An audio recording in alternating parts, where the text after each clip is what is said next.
Këtë të mërkur, në eventin Fondi Social 2026, garanci për qëndrueshmërinë e shërbimeve për mirëqenien e qytetarëve, u prezantuan 14 shërbime të reja sociale. Në fjalën e tij, kryeministri Edi Rama deklaroi se në dekadën e fundit ka pasur një transformim rrënjësor të sistemit të mbështetjes dhe shërbimeve sociale.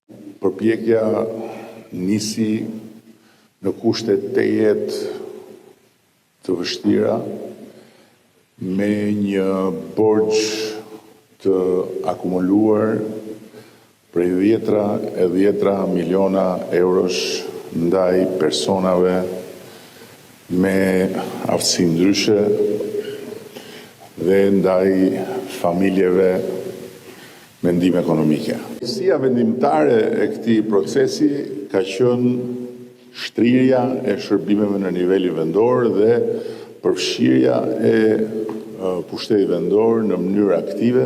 Çuar këtij procesi përpara nuk kupton që të shkojmë përtej volumit dhe përtej shifrave që janë jashtëzakonisht inkurajuese. Sepse që sot Shqipëria të kujdeset në mënyrë të posaçme për 65.000 individ është diçka shumë domethënëse. Është e rëndësishme që me bashkitë të shtyjmë shumë më tepër përfshirjen e familjeve në këtë sistem për kujdesje sociale.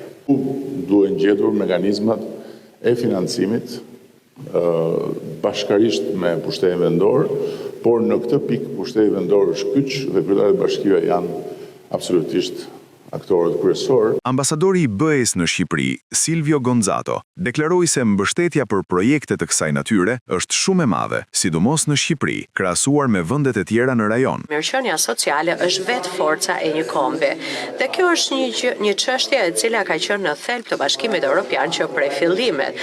Prandaj, për traktatin e Bashkimit Evropian, një nga nenet kryesore thuhet që për sa i përket përpilimet dhe zbatimit të politikave dhe aktiviteteve, Bashkimi Evropian do të marrë parasysh promovimin e një niveli të lartë të mbrojtjes sociale, luftës kundër përjashtimit social, si dhe një nivel të lartë të arsimit, trajnimit dhe mbrojtjes së shëndetit publik.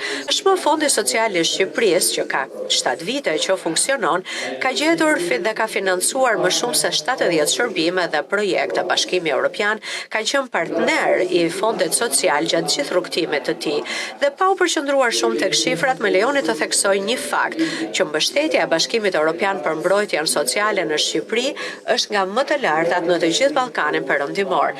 Ne po investojmë më shumë se 100 milion euro me anën e projekteve BE-ja për gjithëpërfshirjen sociale dhe BE-ja për punësimin dhe gjithëpërfshirjen sociale.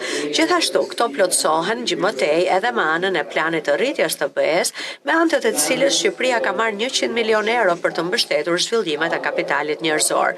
Por shifrat, vetëm ato, pra shifrat nuk ndryshojnë jetë, është puna në terren, siç e pam edhe nga videoja që arrin këtë gjë.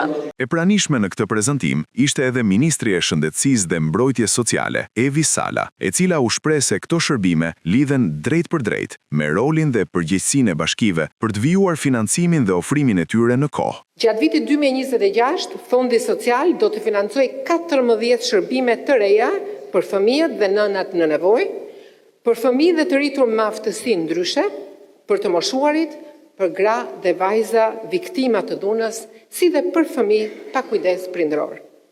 Këto shërbime janë ngritur në partneritet të plot me pushtetin vendor dhe lidhen drejt për drejt me rolin dhe përgjegjësinë e bashkive për të vijuar financimin dhe ofrimin e tyre në kohë. 12 shërbime të reja do të ofrohen në bashkitë Durrës, Prenjas, Kurbin, Skrapar, Himar, Kavaj, Vor, Korç, Mat, Patos, Cërik, Kamës, si dhe 2 shërbime të reja emergjence dhe linjë këshillimi për fëmijë do të ngrihen në nivel qarku.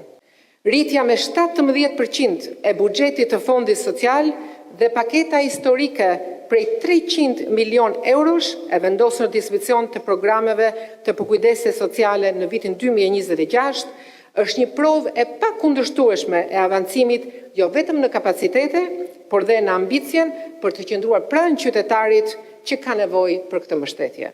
14 shërbimet e prezantuara përfshin ndihmën për fëmijët dhe nënat në nevojë, për fëmijë dhe të rritur me aftësi ndryshe, për të moshuarit, për gra dhe vajza viktima të dhunës, si dhe për fëmijë pa kujdes prindëror.